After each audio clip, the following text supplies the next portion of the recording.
Number 1, the damned. The damned अपने वक्त के लिए बहुत ज्यादा स्ट्रेंज थी। इसे डायरेक्ट किया जोसेफ लोजे ने, जो एक ब्लैकलिस्टेड अमेरिकन थे जो ब्रिटेन में काम कर रहे थे।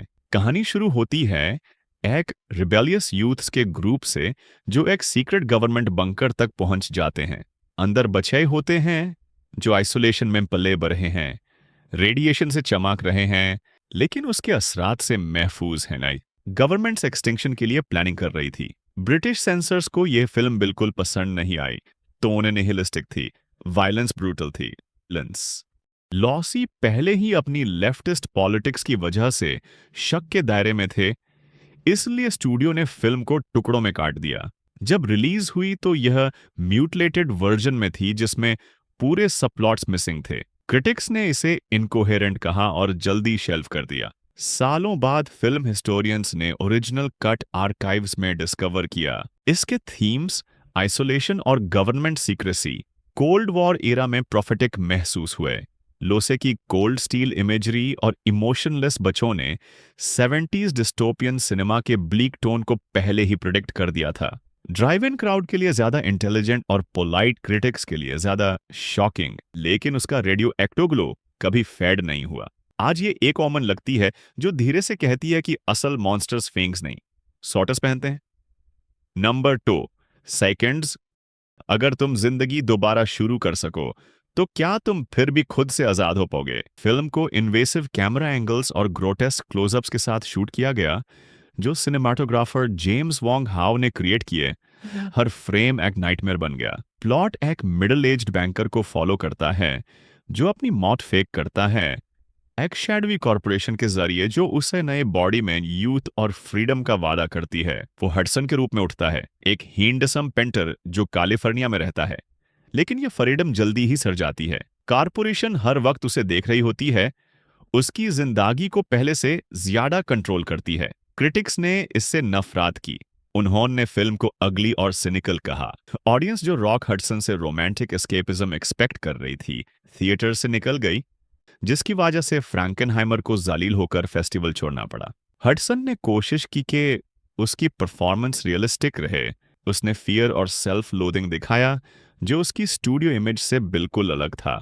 यह उसके सबसे ब्रेव रोल्स में से एक था, लेकिन उस स्टूडियो एग्जीक्यूटिव्स को डर था कि ये उसकी पॉपुलैरिटी को नुकसान पहुंचाएगा, इसलिए उन्होंने मार्केटिंग से डिस्टेंस बना लिया। डिकेड्स बाद सेकंड्स एक कल्ट क्लासिक बन गई। ये film surveillance culture, plastic identity और कंट्रोल के इल्यूजन को पहले ही प्रिडिक्ट कर चुकी थी। एक ऐसी फिल्म जो 1960 की दहाई के लिए बहुत अनसेटलिंग थी, लेकिन इतनी ऑनेस्ट के कभी मर नहीं सकी। नंबर 3, दी डे दी अर्थ कुछ फायर।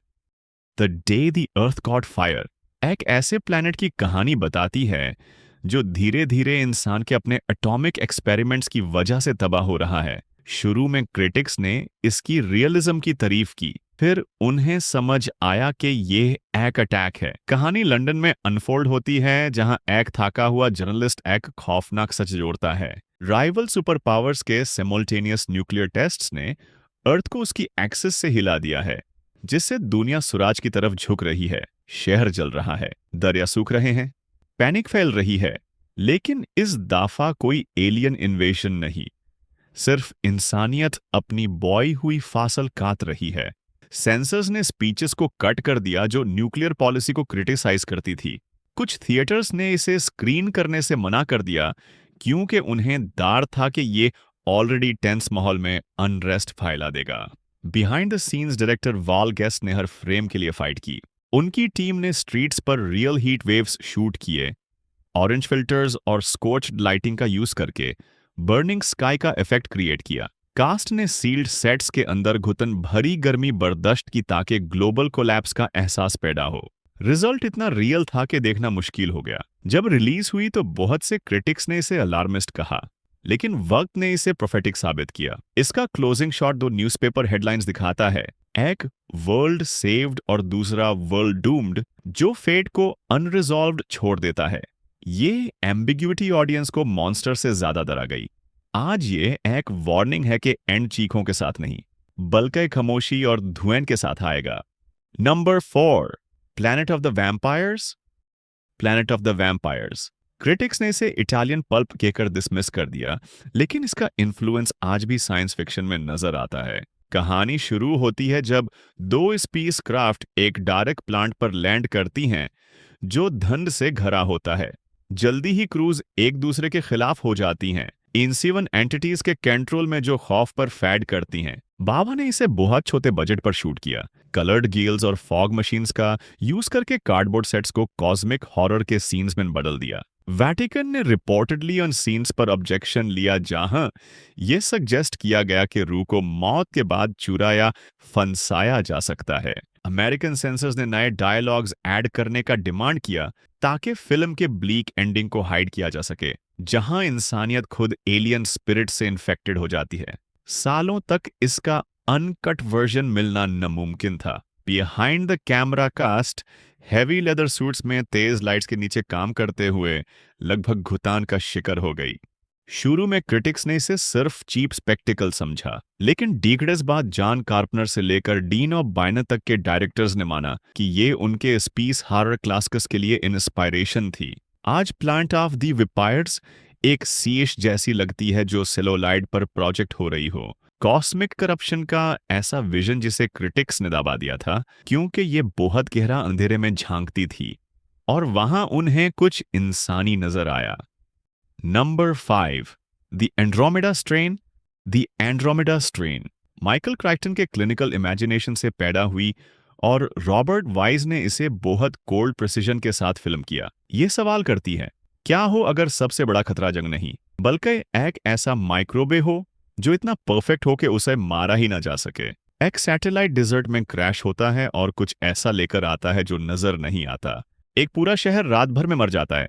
साइंटिस्ट सील्ड सोर्सेस पहनकर कॉन्टिमिनेशन को स्टडी करने के लिए एक अंडरग्राउंड फैसिलिटी में जाते हैं। हर दरवाजा लॉक होता है, हर कॉरिडोर स्टिल खौफ से भरा होता है। सेंसर्स ने इसके रियल मिलिट्री टर्मिनोलॉजी और क्लासिफाइड विजुअल्स पर ऑब्जेक्शन लिया। कुछ क्रिटिक्स ने इसे फियर मॉन्गरिंग कहा, खास तौर पर उस दौर में जब लोग पैंडेमिक एंजाइटी और केमिकल वेपन स्कैंडल से ऑलरेडी परेशान थे। टेलीविजन नेटवर्क्स ने उन ट्रेलर्स को बैन कर दिया जो गवर्नमेंट कवरअप्स का हिंट देते थे। कास्ट ने असली लेबोरेटरीज जैसी जगहों में नहीं, रिहर्सल की ताकि आइसोलेशन रियल लगे, लेकिन पब्लिक इसके लिए रेडी नहीं थी। उन्होंने उस खौफ को मिस कर दिया जो इसकी प्रिसीजन में छुपा था। सालों बाद यह फिल्म टेक्स्ट बुक परनोया बन गई। उसकी बायोलॉजिकल कंटेनमेंट की वार्निंग हर राइल वर्ल्ड डिजास्टर में गूंजती रही। लिबर्टी लेक से लेकर वायरल आउटब्रेक्स तक जो कभी नामुमकिन लगता था वो प्रोफेटिक बन गया। दी एंड्रोमेडा स्ट्रेन वो फिल्म थी जिसे कर्टिस ने दबाने की कोशिश की, क्योंकि ये एक ऐसी सच्चाई फनस रही थी जो देखने में छोटी लेकिन भूलने में नामुमकिन थी। Number 6, the man who fell to Earth. The man who fell to Earth वो स्लीक वर्जन नहीं थी जो लोग 70s से याद रखते हैं। ये ज्यादा डार्क, ज्यादा तन्हा और पॉलिटिकली चार्ज्ड थी। कहानी एक एलियन को फॉलो करती है जो इंसान का रूप धर कर अर्थ पर गिरता है अपने डाइंग प्लैनेट के लिए पानी की तलाश में, लेकिन वंडर के बजाय उसे ग्रीड, ब्यूरोक्रेसी और खौफ मिलता है। फिल्म ने हिम्मत की कि इंसानियत को एक पैरासाइट के रूप में दिखाए जो हर विजिटर, हर डिस्कवरी और हर ख्वाब का फायदा उठाती है। ये बात एस्टैब्लिशमेंट के लिए बहुत ज्यादा थी। कुछ डिस्ट्रीब्यूटर्स ने प्राइवेट स्क्रीनिंग्स के बाद इसे रिलीज करने से इनकार कर दिया क्योंकि एग्जीक्यूटिव्स डिस्टर्ब हो गए थे। न्यू एस्पेसेस ने उसे ओन पेट्रियोटिक कहा क्योंकि ये सजेस्ट करती थी कि अर्थ खुद एक लास्ट काज है। Behind the scenes director Michael Anthony को लगातार इंटरफेरेंस का सामना करना पड़ा। प्रोड्यूसर्स ने रीराइट्स का हुक्म दिया जिससे एलियन की सिंपैथी कम हो गई और मिलिट्री सीन्स ऐड किए गए ताकि फिल्म सेफ लगे। उन्होंने एग्जिस्टेंशियल सैडनेस को बचाने की कोशिश की, लेकिन एडिटिंग के दौरान कंट्रोल खो दिया। जब सालों बाद बोवी वाली वर्जन ने टाइटल को दोबारा जिंदा किया तो लोगों ने इस पहली फिल्म को दोबारा डिस्कवर किया, एक ऐसी फिल्म जो डर की वजह से दाबा दी गई थी। आज ये एक अजीब ऐना लगती है, एक फिल्म जो ये सवाल करती है, क्या हो अगर इंसानियत अपना ही अक्स देखे और फिर उससे नजर चुरा ले। Number 7, 5 million years to Earth. ये फिल्म साइंस फिक्शन, हॉरर और थियोलॉजी को मिलाकर एक ऐसा वॉल्केनिक विजन बनाती है जो अपने दौर से बहुत आगे था। हमर फिल्म्स ने उसे रिलीज किया इस उम्मीद के साथ कि ये एक सिंपल मॉन्स्टर थ्रिलर होगी, लेकिन जो ऑडियंस को मिला वो कुछ और ही था। एक ऐसी कहानी जो इंसानी असल को ही चैलेंज करती है। कहानी लंदन में शुरू होती है जब वर्कर्स एक नया सूबे टनल खोदते हुए एक दफन स्पीस क्राफ्ट डिस्कवर करते हैं। उसके अंदर पुराने कीड़े जैसे सक्लेटन्स मिलते हैं। ये डिस्कवरी पूरे शहर में साइकिक विजन्स ट्रिगर करती है, जो ये सजेस्ट करती हैं कि शायद इंसान खुद एलियन एक्सपेरिमेंट्स का नतीजा है। ये आइडिया लोगों के लिए बहुत ज्यादा करीब और खतरनाक था। चर्च लीडर्स ने इसे फौरन रिजेक्ट कर दिया और कहा कि यह हेरेसी को प्रमोट करती है। न्यूज़पेपर्स ने इसे फेथ पर हमला करार दिया। यहाँ तक कि broads board of film classification ने भी उसे पूरी तरह बीन करने पर गौर किया।